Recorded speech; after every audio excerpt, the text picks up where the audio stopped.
Hi, so today we're going to discuss the Enlightenment. The Enlightenment is a period of time following the Renaissance and Reformation that occurred in the 1600s to the 1700s. The Enlightenment is also known as the Age of Reason. We need to understand a couple of vocabulary words in order to talk about the Enlightenment. The first one is the word itself, enlightenment. And like I said, it's in the 16 and 1700s, and this is when educated Europeans began to change their outlook on life by seeing reason as the key to human progress.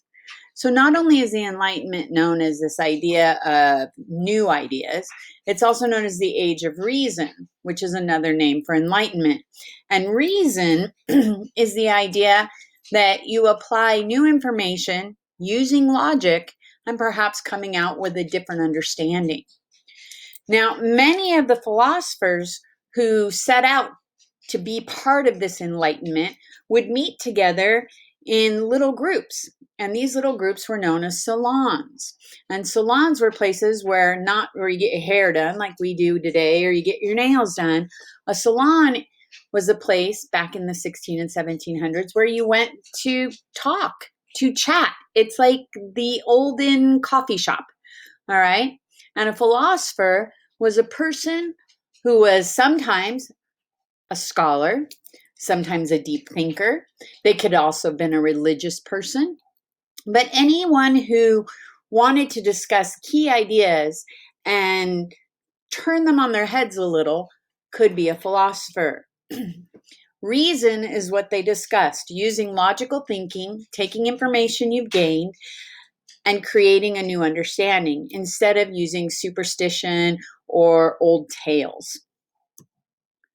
The roots of the Enlightenment came out of what we know as what we just studied, the Renaissance, the Reformation, and the Scientific Revolution. All of these began to have people start to think. And part of that starting to think about what's happening had a lot to do with literacy rates going up. So, what's the same? Like all these other movements, much Enlightenment thinking challenged basically the accepted beliefs of the time, right? So the accepted beliefs of the time were things like, who is God? Well, God is the one who created everything. Well, where is our planet? Well, our planet is center of the universe because that's where God put it. These are all things that were common and thought to be the law like everything else. And unfortunately, or fortunately, I'm not sure, fortunately, many people began to question these simple ideas. And so what's new is the enlightened philosophers wanted to use the ideas and reasons that they found in the scientific revolution for problems that they could then fix in government and society. So basically, the Enlightenment was light coming out of the darkness to teach us new understanding. A Frenchman named Bernard de Fontenelle expressed this optimistic faith in Reason and Progress, and in 1702 he wrote that the new century will become more enlightened day by day, so that all previous centuries will be lost in darkness by comparison. He's basically stating that with these new ideas, things are going to change. The salons themselves, remember what I said, these are like the coffee shops of now. They're not places to get your hair, your nails done. In France, the thinkers or the people who went to the salons were known as philosophes. That's a French word for philosopher.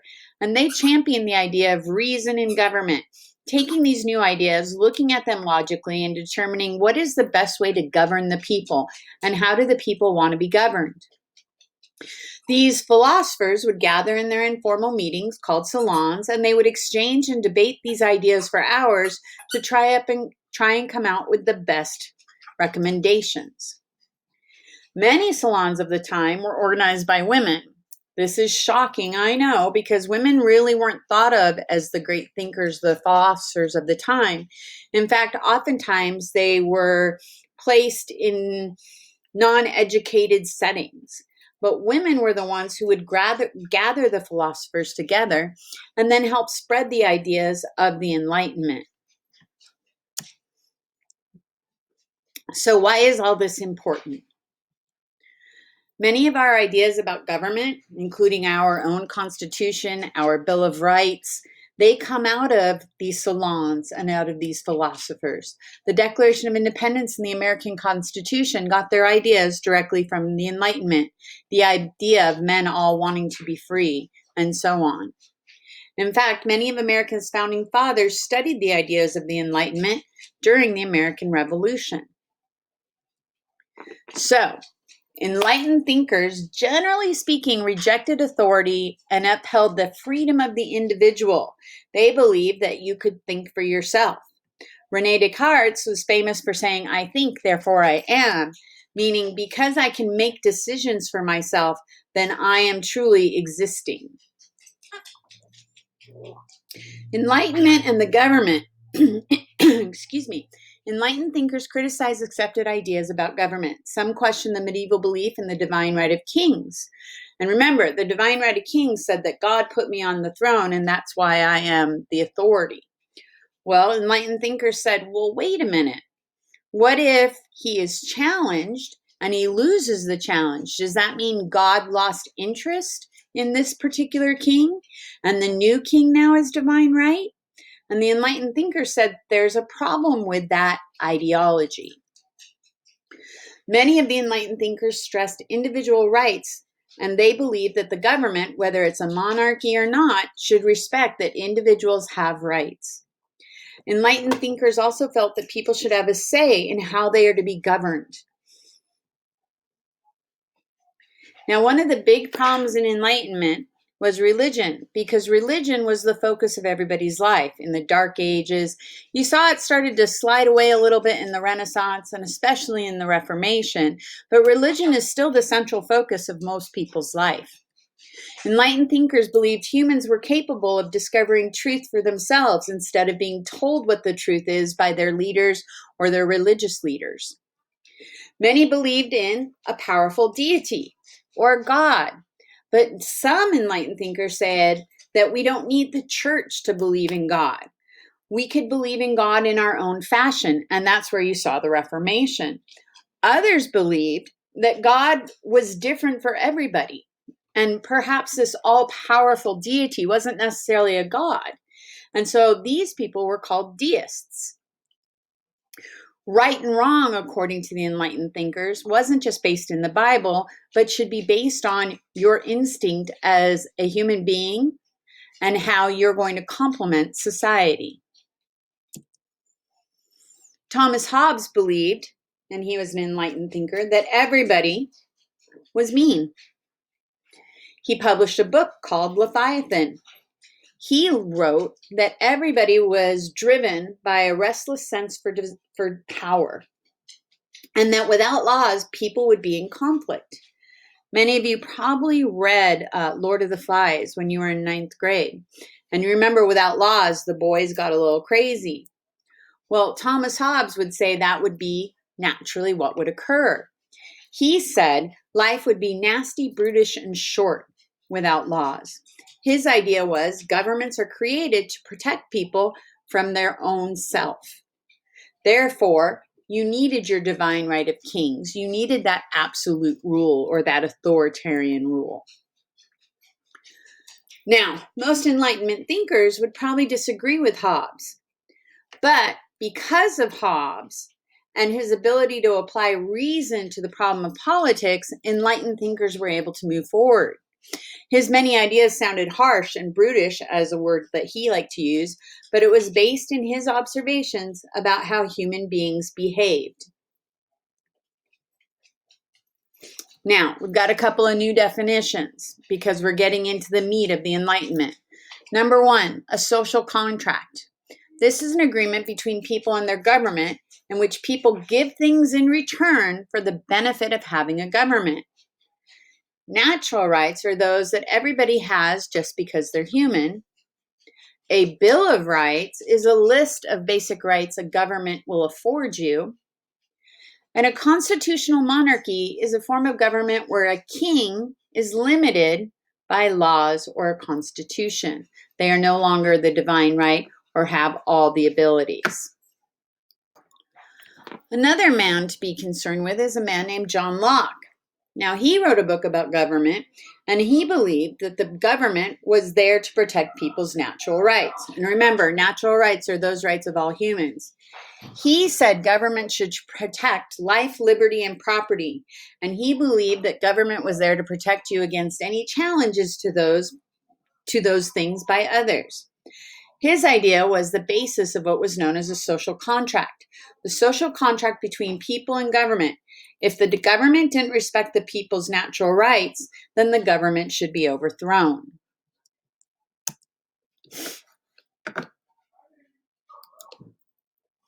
Now, his social contract and natural rights said people gave the government power to rule on their behalf, and he called this the consent to be governed. The lasting impact of this is that government could be overthrown if it failed to respect people's rights.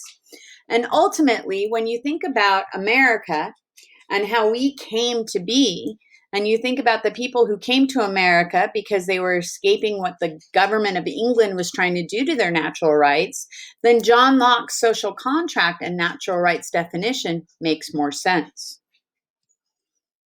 In England, Locke was in favor of a constitutional monarchy that would limit the king's powers. In 1689, the English set down a new set of rules called the English Bill of Rights. Once again, think about that social contract. This strengthened the power of the people and their representatives in Parliament and provided for an English Congress. Montesquieu believed in the separation of powers. Is all of this sounding familiar to you? So far, we have natural rights. We have separation of powers, meaning not everybody can have all of the power. Like Locke, Montesquieu was concerned with how to protect liberty from a bad government. He wrote a book called The Spirit of Laws in 1748. In this book, he described how government should be organized. His idea, the separation of powers, was to divide the different powers among more than one branch of government. And no one group should have more power than the other, but yet they should work together to form a powerful government. Each branch of government would then in turn check the other branch. When powers aren't separated, Montesquieu believed that liberty would be lost. And he said when the legislative and executive powers are united in the same person, there can be no liberty because there's no unchecked balance of power. His lasting impact was he greatly influenced the men who wrote the Constitution here in the United States, and we now have a separate legislative, judicial, and executive branch here in the United States. Voltaire. Voltaire is interesting. He was a comic, so to speak. He would have been a stand-up comic if we were talking about him today, but he believed in religious toleration and free speech. He was a writer. His most famous book, which I think you're going to read when you're a junior, is called Candide. He poked fun at religious ideology. Voltaire was especially concerned with the freedom of thought and expression and felt that the church did not allow that. His idea was he had a strong belief in religious toleration and free speech. He believed that tolerance means the acceptance of different beliefs and customs. And when we say acceptance, means he accepted that they belonged, but he didn't necessarily have to be a part of it. He has a famous saying, which is one we shouldn't take lightly in today's political climate, which was, I disapprove of what you say, but I will defend to the death your right to say it, because he believed everybody had the right to speak. Voltaire met Benjamin Franklin, and when the U.S. Bill of Rights was written, the ideas of freedom of religion and speech were added to the First Amendment of the Constitution. Cesare Beccaria believed in the judicial system. He was tired of seeing that the rights of the accused were never brought into play, and generally speaking, the king got to determine everybody's outcome. In the Middle Ages, torture of criminals was common. The rack was one of those devices, as well as thumb screws, drawing and quartering, using different methods of torture that we would think of today, such as waterboarding, using branding. There were all kinds of different methods of torture, and Cesare Beccaria said we can't torture the accused. They have rights too. He wrote a book called On Crimes and Punishments, in which he argued against brutal punishment. His idea is that a person accused of a crime should receive a fair and speedy trial. Torture should not be used, and death sentences should be done away with. For a punishment to be just should consist of only such graduations of intensity as to suffice to deter men from committing crimes. So he believed the punishment needed to fit the crime so that you would no longer commit the crime again. This means that punishment should not be necessary to stop people unless it stops them from doing it again. Beccaриa's ideas were adopted into the Constitution's Bill of Rights. The Eighth Amendment prevents cruel and unusual punishment for crimes, and our Sixth Amendment provides for speedy trial. The only exception here to Beccaria here in the United States is there are some states left here in the United States who still use the death penalty. The Enlightenment on government. Modern views of government owe a great deal to the Enlightenment. The Enlightenment influenced monarchs in Europe, especially enlightened despots, and greatly affected revolutions in America and France. A despot, I bet you're wondering what that is, so I have it here for you, is a king or other ruler who has absolute unlimited power and there are no checks and balances. The Enlightenment didn't change Europe overnight, but many countries still had kings. Some of them, however, became what were known as enlightened despots. They used enlightened ideas in ruling their countries, but they still could not be questioned. Some kings ended the use of torture. Some started universities. Some accepted religious tolerance. Most kings wanted to do their best to keep people happy so that they wouldn't lose their power. Both America and France had revolutions overthrowing their kings. However, the revolution in France was much more violent, and we'll be discussing that later in a couple weeks. The Enlightenment in America used things to create the American Revolution. English leaders in America shared with John Locke the traditions of the Magna Carta, which you read about, and the English Bill of Rights. When the Americans rebelled in 1775, they pointed to the abuse of their rights by the English king, and their Declaration of Independence echoed Locke's ideas on natural rights and the purpose of government. We the people. Other enlightened ideas can be seen in the U.S. Constitution. America's basic laws include Montesquieu's ideas of the separation of powers. The Bill of Rights protects our freedom of religion and speech. That was championed by Voltaire. It also includes some of the rights supported by Beccaria, such as the right to a speedy trial. The Enlightenment in France helped create the Declaration of Rights of Man and Citizen. This document was similar to ours in that it said that all men are equal and that they have liberties, and it upheld the rights to owning property, the freedom of speech, and religion. However, the French Revolution was a very violent overthrow of the government.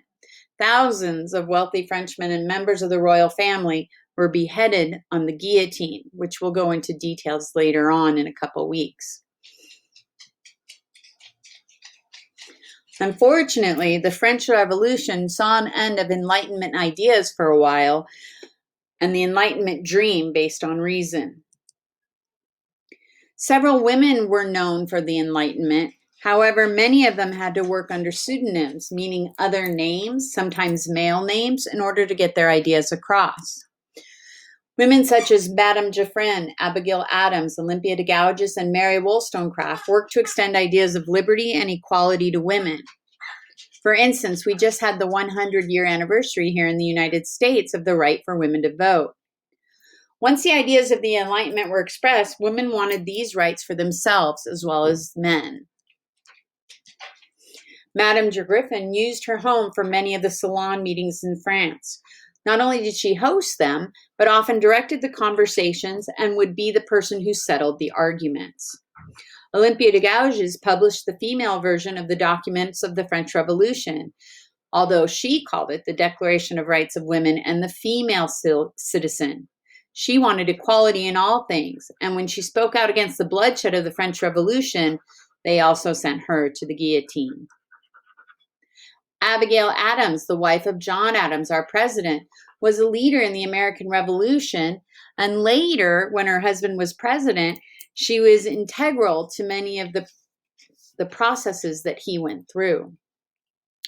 She reminded her husband not to forget the revolution and to remember everybody who took part in it. She wanted to make sure that they understood that the laws should not dampen the voice of women. Mary Wollstonecraft. She was an English writer. She argued that women deserved the same rights and opportunities as men. Wollstonecraft believed education was the key for women wanting equality. At this time in history, most women didn't go to school. They were taught at home. Their brothers might go to school if their families were rich. She inspired many leaders of the women's rights movement here in America. And that is the basis of the Enlightenment.